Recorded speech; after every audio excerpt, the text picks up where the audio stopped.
chat. Tremendously important.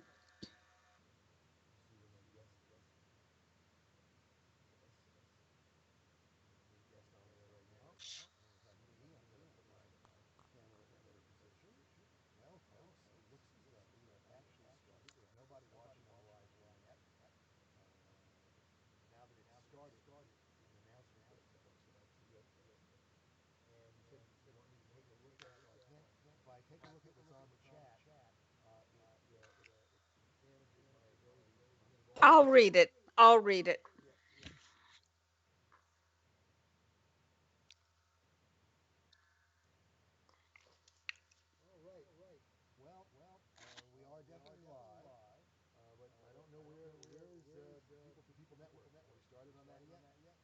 We're here. Oh, all right. Yeah, You want it to was count me that. us? You want to Just count us in? okay. Are you ready to go, Ralph? We are. Okay. Right. When I say live, in your head, count down from 10 to 0, Ralph, and then start your show. Okay. Thank you.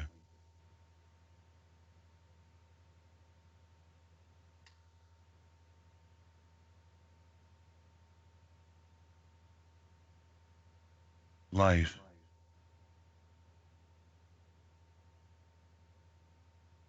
Well, welcome, folks. It's another episode of The Unmasked Crusaders with Dr. Rima Truth Reports.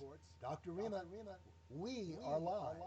We are live, and we'd like to stay that way, and we'd like everybody else to stay that way who wants to stay alive. I'm Rima Ilebo, MD. I am the medical director of the Natural Solutions Foundation, an organization devoted to your health freedom and your right to control your body, or if you're a parent, what happens to your children's bodies. It's called health freedom, and it's the basic right from which all other rights devolve. With me, of course, my co host and co trustee of the Natural Solutions Foundation, Council Ralph Fusatola. We're with you on peopleforpeople.ning.com radio. Thanks to the good folks there, and they have a spectacular lineup. You should visit the peopleforpeople.ning.com site and see the amazing resources and hosts and information that's being brought to you on this uncensored network. And we're also live streaming on YouTube. We're not sure why we're still on YouTube, but at the moment we are. And today we're going to be talking about finding real information outside of the destructive corporate media, which of course we've all been aware that we would have to do, and now the time has come. We have to do that. But before we go forward, I would like to read you some information that just came across my computer screen from a colleague, Michael Zazio, in Sweden. Michael is a justice on the International Tribunal for Natural and Common Law of Natural and Common Law for Public Health and Justice, a very important body. Ralph is also a judge on that body, as am I, and it was created by Alfred Lambremont Weber. It's a most important body. And what I just learned from Michael, literally within the last 3 minutes, was that the European body called the Council of Europe has adopted an action on the 28th of January that I want to read to you. Now, this is not the European Union. This is another body, and this body has 47 members. The European Union has something like 27 members. So this is a wider body. It includes Israel. It includes the United States as an observer. It includes quite a number of countries, Bosnia Herzegovina, Azerbaijan, um, non European countries and European countries as well. Here's what they had to say and what they adopted on the 28th of January. Today, Thursday, 28 January, the resolution was voted on by the Council of Europe banning the vaccinal obligation, that means mandatory vaccinations, banning the vaccinal obligation and discrimination toward those who refuse the vaccine. Read carefully the points below in particular, says the announcement. 7.3, regarding the guarantee of a high absorption of vaccines, a high dissemination or compliance rate. 7.3.1, the Council of Europe must ensure that citizens are informed that vaccination is not mandatory and that no one is politically, socially, or otherwise under pressure to vaccinate unless they wish to do so on their own. In other words, the Council of Europe, which is the governing body of the Human Rights Court, says that people have informed consent.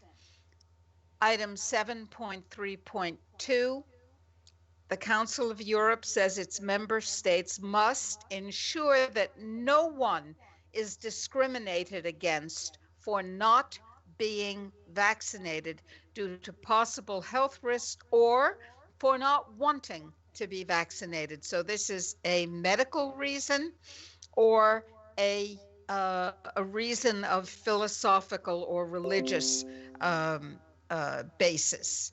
Vaccines are not obligatory. The European Convention on Human Rights, which is called the ECHR, is governed by the Council of Europe. Russia is a member, and Putin has just dropped all restrictions so that natural immunity, community immunity, is able to develop in Russia. A reliable source has been informed that all churches in Russia are open so people can gather. This is excellent, excellent news from the Council of Europe. It is the world's leading human rights organization, and it is the governing body, as I mentioned before, of the European Court of Human Rights. The Council of Europe is distinct and separate from the EU. There are 47 countries, including all of the EU member states, that are contracting parties to the Council of Europe and to the European Convention on Human Rights. And why is that important? We'll get there in a moment.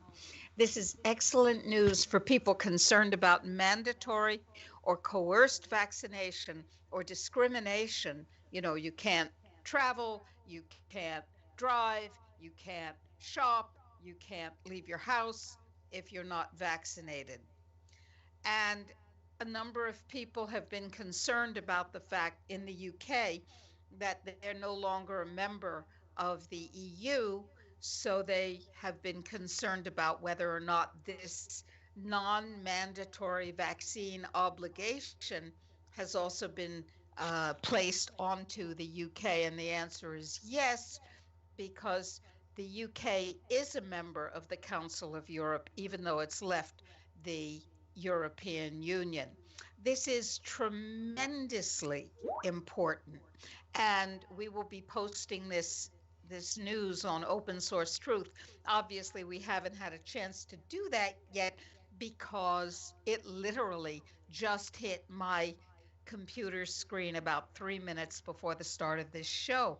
And Ralph. Dr. Rima, we actually have posted it already on Telegram on the Oh, Open all Source right. Truth stream there. Folks, if you are a member of telegram.org, make sure that you join up to the group for Natural Solutions, which is Open Source Truth.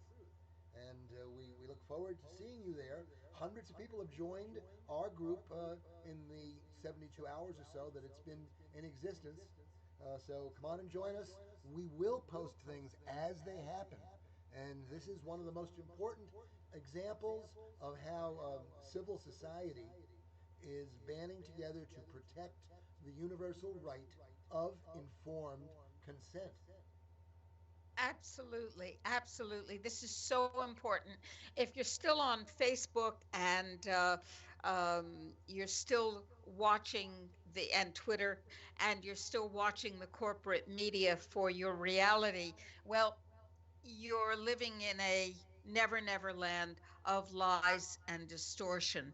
And we have to migrate away from those platforms in order to talk to one another, in order to share information, in order to allow people to have the information that they need in order to make good choices. Let me read the list, not of the 47 states, but of the observer states. And this is very interesting. I do not yet know what obligations fall on observer states, whether there's a spillover from what the Council of Europe does to the observer states or not. The observer states are Canada, the Holy See, Israel, Japan, Mexico, and the United States. So this is a body that holds um, legal status and existence and runs the European Human Rights Commission, assuring that justice can be done and crimes against humanity will be punished. Now, why is that important? Remember, I mentioned the tribunal, the International Tribunal for Natural and Commonwealth Law, in natural and common law, and it's focused on public health and justice. Well, the judgments of that tribunal are enforceable by the Court of Human Rights, by the Convention on Human Rights, and by the Human Rights Court. Now, 123 countries have ratified that convention, that treaty. The United States, Russia, China, Israel, and Iran are the five principal countries that have not ratified it. But in the 123 countries that have ratified it, including all the member states of the Council of Europe, the judgment structure, the convictions and punishments reached by this tribunal are enforceable. What does that mean?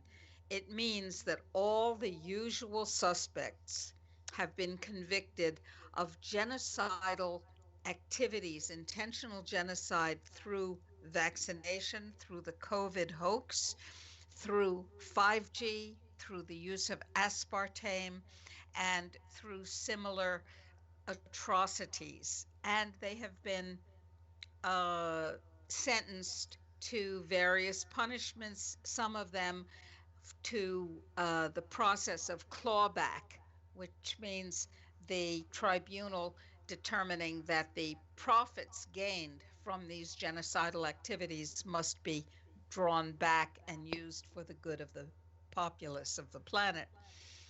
We have many, many, many, many, many steps and twists and turns to go before any such um, enforcement actually takes place. But I actually am hopeful that we will begin to see such enforcement. And even if the enforcement does not take place, we have brought the issue forward and people are taking it seriously. 7.3.1, ensure that citizens are informed that vaccination is not mandatory and no one is politically, socially, or otherwise under pressure to vaccinate unless they wish to do so on their own. 7.3.2, ensure that no one is discriminated against for not being vaccinated due to possible health risks or for not wanting to be vaccinated. In other words, informed consent is being honored, enforced, and endorsed by the Council of Europe. And we have to make sure that wherever we live, whether it's Canada, whether it's the United States, whether it's Azerbaijan, wherever it is, that this is respected, endorsed, and enforced. And that's why we have created the gold card.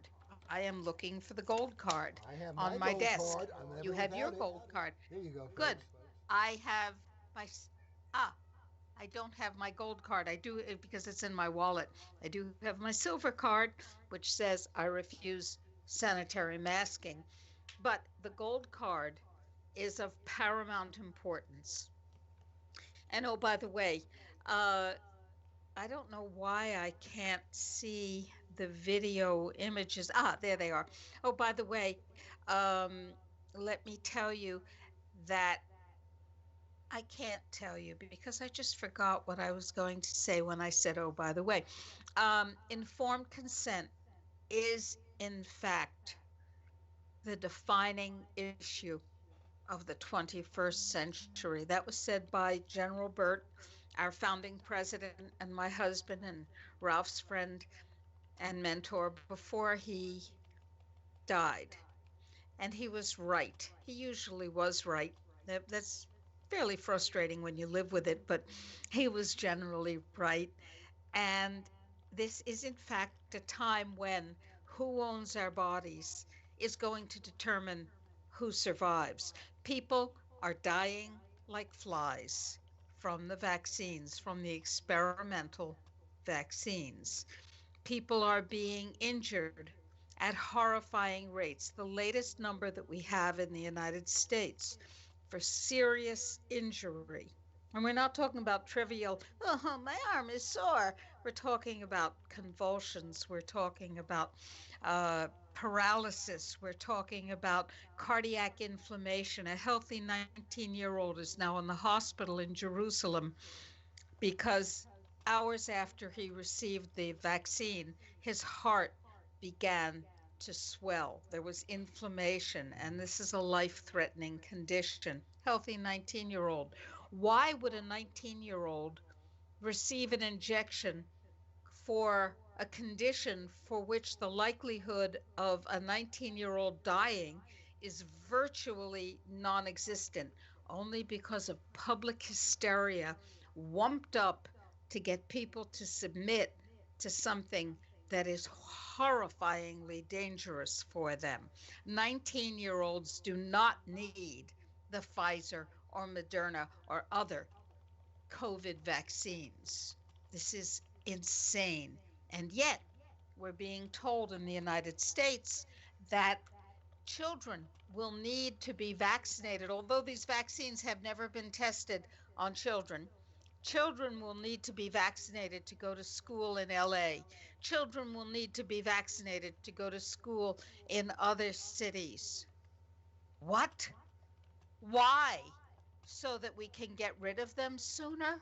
What insanity is this? So we are seeing the war playing out. The war is the war for your survival.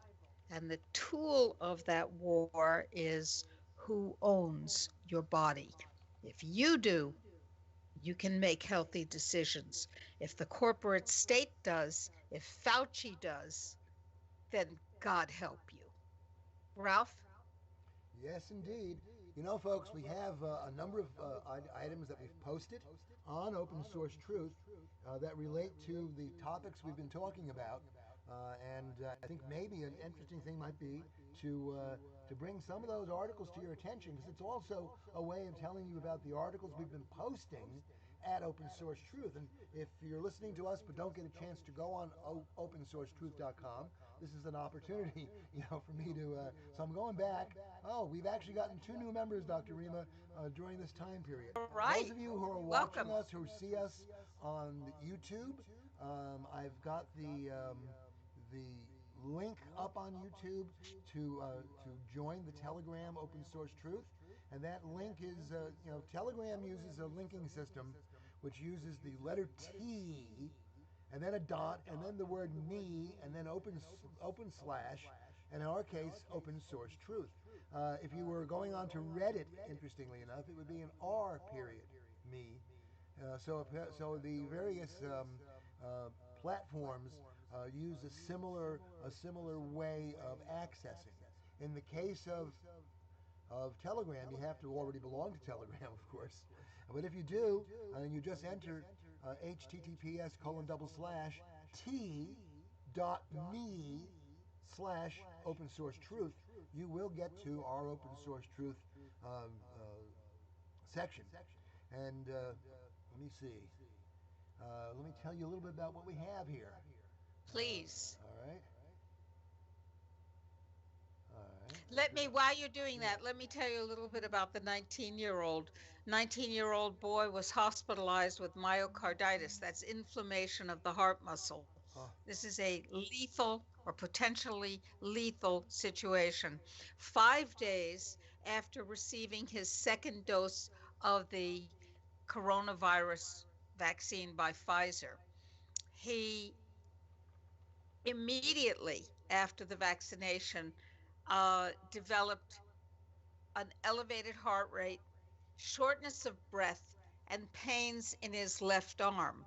Have you ever heard of anybody having elevated heart rate, um, shortness of breath, and pains in their left arm? Does that ring a bell? Does that sound like a healthy 19-year-old boy was having a heart attack?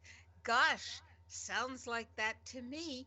And yet the Israeli health department said the fact, oh, actually a medical director there said the fact that the symptoms started immediately after the vaccination raises the suspicion that an immunological reaction may have caused the inflammation. However, the government is saying that mm, they can't really be sure, they're not clear that it actually was related. Uh-huh. No, no, this is what's happening all over the world. And it's usually happening to elderly people because they are receiving the vaccination on a priority basis, but it's also happening to healthcare workers and other frontline people. Lots of them, lots of them. We know that somewhere around 1% of the serious vaccination consequences are reported to our reporting system, which is totally voluntary. And right now we have over 9,000 cases reported of serious vaccine injuries. And we have about 90 deaths reported in the United States that people have said, gosh, that's the vaccine that's caused it, while their doctors are saying, well, no, we don't have any evidence that it's the vaccine. In the UK, 1/3 of the residents of a nursing home are dead following the vaccination of the entire population. During the entire previous year in that nursing home, not one person tested positive for COVID. After vaccination, there are hundreds of people who have tested positive, and we have 1/3 of the residents dead. Now, if you want to make money on the poison, know that you poison people and get rid of a lot of people, this seems to me to be working out very well. And of course, folks, you can read that entire article posted on Open Source Truth, where we actually have an interview, a recorded interview with the nursing home whistleblower who's talking about that. Now that's in the U.S. In the U.K. Truth, and therefore at the Telegram Open Source Truth site, which is about the same thing, only this time it's in England, and 1/3 of the residents of that particular nursing home are dying. And it continues. The British government rushed the COVID vaccine down to the island of Gibraltar. It's not an island, excuse me, to the Rock of Gibraltar. 30,000 people live on the Rock, which is one of the great military bases in the world, and they rushed 6,000 of these. Specifically 5,850 Okay, doses. from England down to the Rock on a special Air Force flight for the British Air Force, and they were given out right away because these were the type of vaccine that has to be kept at extreme cold temperatures, or it presumably deteriorates immediately and probably develops all sorts of toxic ingredients in it. Anyway, they gave out the 6,000 rapidly, and within days, something happened. All of us, there was a tremendous spike in COVID cases allegedly on the Rock. Now, all during 2020, only 20 people died of COVID related with COVID in their system, or at least reportedly or purportedly. Specifically 16 people in all of 2020 on the island, on the Rock of I Gibraltar. thought it was okay. It seems to me to suggest to any rational person that something is wrong. You know, the, the the the principle is do no harm. Be harmless. The principle that has to be followed is if you see something anomalous like a bunch of people dropping dead, then maybe you ought to look and see what's happening. Are the public health officials doing that? Or are they continuing to posture? Another one of our articles is about this insane posturing. Dr. Fauci said it's better to wear two masks than one. Within days, the CDC said you should all be wearing two masks, well, actually, two layers, which means two masks, instead of one. And there's another doctor that came out recently, and we have that article on Open Source Truth as well, saying four masks. Dr. Rima, do you want to join in the bidding? Do you want to bid and say Dr. Rima said zero masks? Well, I want to say that the AARP, which is a very, very powerful organization in the United States, the American Association of Retired Persons, Mm-hmm. huge budget, big footprint, big lobbying agency. Um, this organization just published an article. I could go get it out of my trash. I should have saved it. I was so upset I just chucked it in with the other garbage or other masks, and you layer them over your face. And then on the outside, they have a lovely diagram. On the outside, you put an impermeable, tightly woven. You're keeping all the moisture in, you're keeping all the bacteria and viruses in.